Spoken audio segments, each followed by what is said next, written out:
Well, it wasn't just Albo taking centre stage on the political front today. The Prime Minister was campaigning in Parramatta at a rally and spruiking his great mission to take the trolls off social media. While in Melbourne, the Treasurer was launching his campaign to retain the seat of Kooyong, which is under threat, they say, from one of Climate 200's fake independents. I caught up with Josh Frydenberg soon after he hosted 1,000 Liberal Party supporters. Well, it's been a day of launches, Treasurer, although I'm fascinated by what's happening in Kooyong. You are clearly under the pump, up against one of those fake independents, Climate 200 independent Monique Ryan. Do you feel the pressure? Well, it'll be a close contest. Every vote will count, but I've never taken my electorate for granted. I've worked hard every day that I've been the member for Kooyong, delivering on local infrastructure projects, delivering for local community organisations and enhancing the local environment.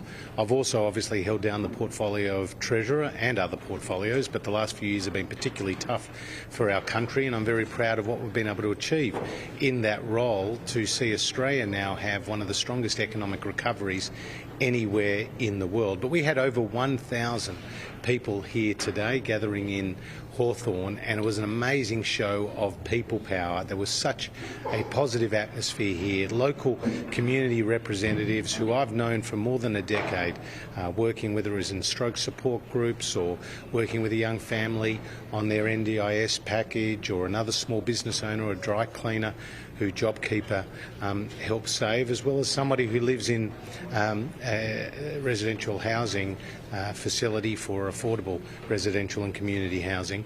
And I've worked with him and his organisation to support people who are in need. So right across the board, we had locals represented here, and I was really encouraged by the strong show of local support.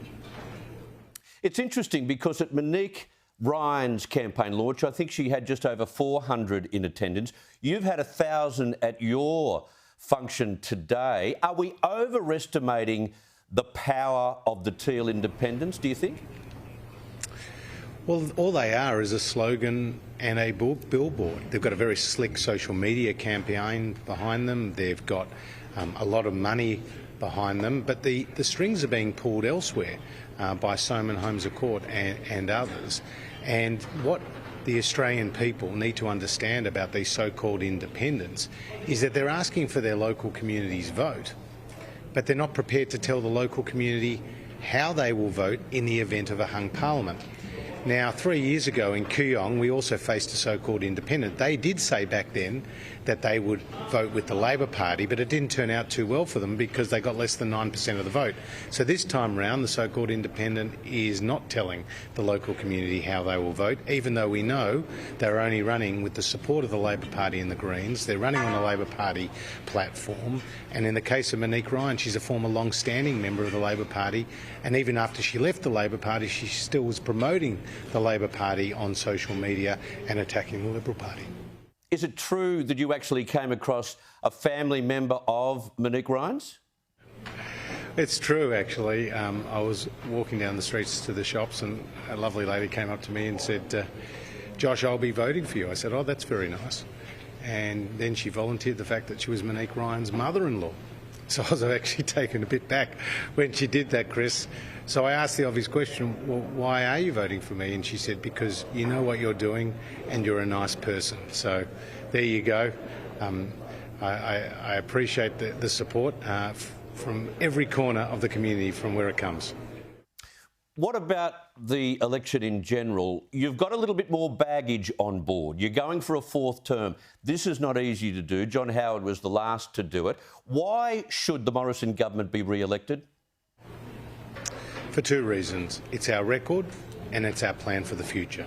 When it comes to our record, as you know, there was no COVID playbook, and Australia did face the biggest economic shock since the Great Depression, and instead of having an unemployment rate which Treasury feared could reach as high as 15%, we now have an unemployment rate of just 4%, the equal lowest in 48 years. We also have one of the top 10 OECD rates for vaccination and the third lowest mortality rate from COVID in the OECD. So we have a very strong economic record with good growth prospects going forward and good job opportunities going forward.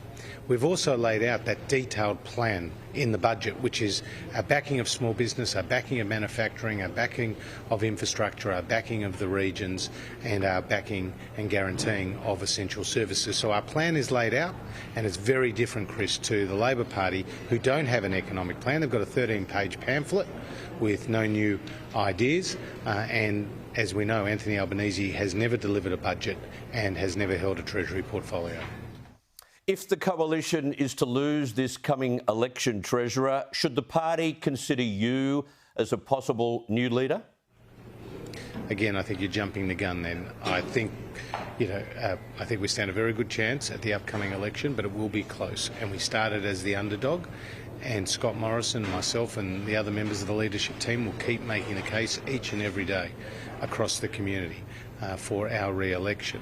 At the same time, people are focusing on what the choice they have at the election is. And Anthony Albanese has been stumbling and mumbling his way through the campaign to date, not knowing the cash rate, not knowing the unemployment rate, not putting out a detailed economic plan. And now is not the time to roll the dice on a weak Labor leader, on so-called independents who are not telling their community how they will vote, and a hung parliament which will only bring chaos and confusion for the country. I'm sensing that there'll be a very large vote at this election for the minor parties, and I guess Australia is catching up with the rest of the world that has started to trend this way. What's your message to those people who are thinking very seriously about voting for a minor party? Well, don't put your vote with a minor party, put your vote with the coalition, because it's only the stability and the strength of government led by the coalition that will deliver more jobs, that will deliver lower taxes and will help keep Australians safe from the many challenges that we face. Now, I've been keeping an eye on what you've been up to during this election campaign, and Treasurer, you've been doing a lot of Herculean things like kicking the Sharon, you're on the monkey bars during the week. Is there anything you won't do to be re-elected? Well, I love getting out and having a kick of the footy and throwing a couple of basketball hoops as well in the electorate of McEwen. And I tried my hand on that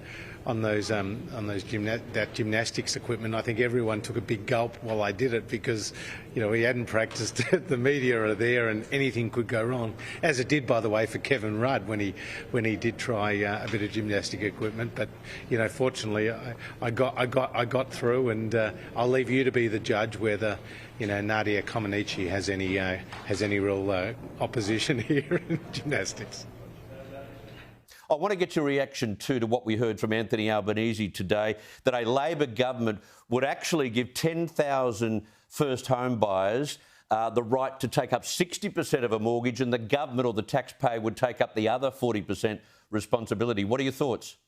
Well, we've got the better policy because under our policies, Australians will own their home in their entirety, whereas under the Labor Party, Anthony Albanese will be their landlord.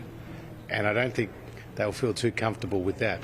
What is more, Labor's talking about 10,000 places a year. We've just announced in the budget 50,000 places a year through our first home guarantee scheme and our other home guarantee schemes that sees more people get into a home in the region, sees more single parents get into a home as well. So we have the better policies on housing, and under our policies, Australians will own their own home. Under the Labor Party's policies, Anthony Albanese will be their landlord. Treasurer, thank you very much for your time. My pleasure.